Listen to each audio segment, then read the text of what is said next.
Assalamu alaikum, Sheikh. Wa alaikum assalam wa rahmatullah. Sheikh, I saw a video of yours where you said that watching magic or sorcery in movies is a major sin, but when does it make the prayers of 40 days invalid, and when does it take the person out of the fold of Islam? Jazakallah khairan. Magic is divided into two types. Sleight of hand, yani meaning I could do this and it disappears. I play card games and I do this with my hands through practice. And true magic or sorcery, which dealing with the jinn, fortune telling, changing things by using amulets or special spells and the likes. The first type, a lot of the scholars say that it's fine. It's not recommended, but it's fine. Some scholars say, no, this is magic. Magic is magic. And it's haram, it's kufr, which is not the most accurate opinion, because children could do this and there's no jinn involved. This is just a sleight of hand, the way they do it.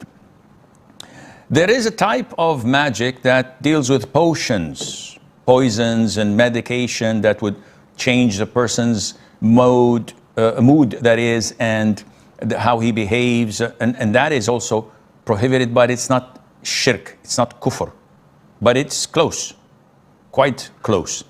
So when we come into watching videos or movies that deal with such magic, it takes you out of the fold of Islam if you believe in it.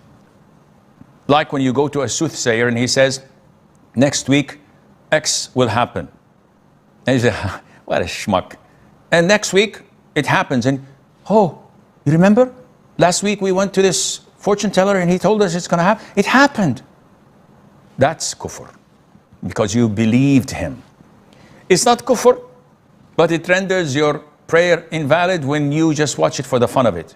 So if you watch a movie that deals with fortune telling, and you know that it's a movie, it's rubbish, it's nothing, but you still watch it, this renders your prayer invalid. Like when reading the zodiacs in a newspaper, and you just go through it just for the fun of it, it renders your prayer invalid for 40 days. May Allah protect us.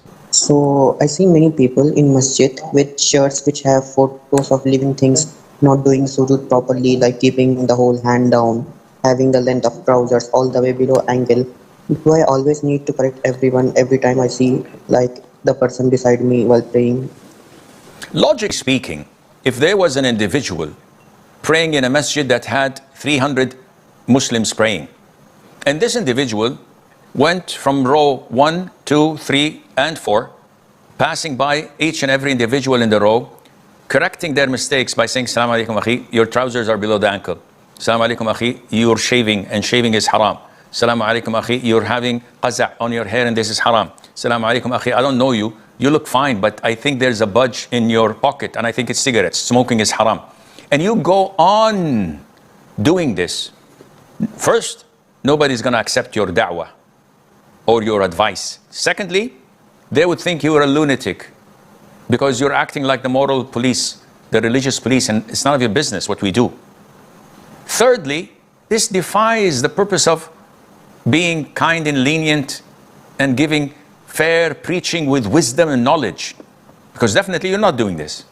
So, logically speaking, it's illogical to do such things. Now, how to rectify it? Number one, hating it with your heart is the minimum standard or level of iman.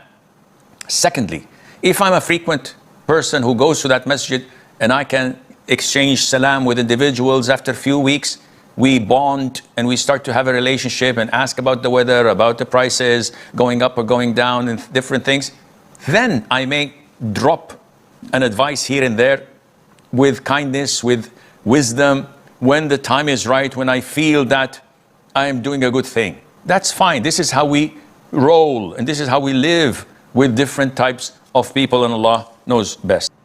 I want to ask if Coke haram because it was discovered that it has tiny traces of nutmeg oil. Are you talking about cola? Yes. First of all, it was discovered, it was proven it was stated. This or these phrases we've been hearing since a very, very long time. Since the time of like 30 years, 25 years, we've been hearing it about soap bars, about toothpastes, about soft drinks, about medicine, about sweets and candies. And as Sheikh Ibn Uthaymeen says, all of these are not backed up by medical reports or scientific research or something that is independent and proven. It's all organization.net, .com, whatever, that has no reliability to it or no authenticity to it. And therefore, we will continue to consume these things because the default is it's halal till proven otherwise. We can throw accusations left, right, and center. The coffee you're drinking, wallah, it was proven that the coffee beans from Brazil have this and that. And from Ethiopia, it has this and that. And from Indonesia, it has this and that. And some is najis, some is haram, some is pork related. All of these are nonsense. No proof, and therefore the default remains as it is. Sheikh, my question is that if a healthy, able-bodied woman who was previously supported herself through sieving or domestic work, she is now asking for zakah. Should we first ask why she is not working or whether she has a husband or other family members responsible for supporting her before giving her zakat? The default is that zakat money must only be given to the 8 categories mentioned in Surah At-Tawbah, chapter 9, verse number 60. And the first 2 categories of these 8 are the poor and the needy. So if I am most likely, I'm highly inclined that this lady is poor or needy, I don't have to investigate or give a questionnaire asking her, where is your husband? Why isn't he working? If you're healthy, why aren't you sweeping the floors or going to pursue your education? What is this? This is insults. This is degrading people and giving them charity while following it with harm. No, if you're not certain, you may kindly, politely, diplomatically try to figure it out, whether directly asking, by just asking, are you zakat recipient category? Do you qualify to be poor and needy? And if I don't have any reasons to doubt it and she says, yes, I am, then I can give it to her without any problem.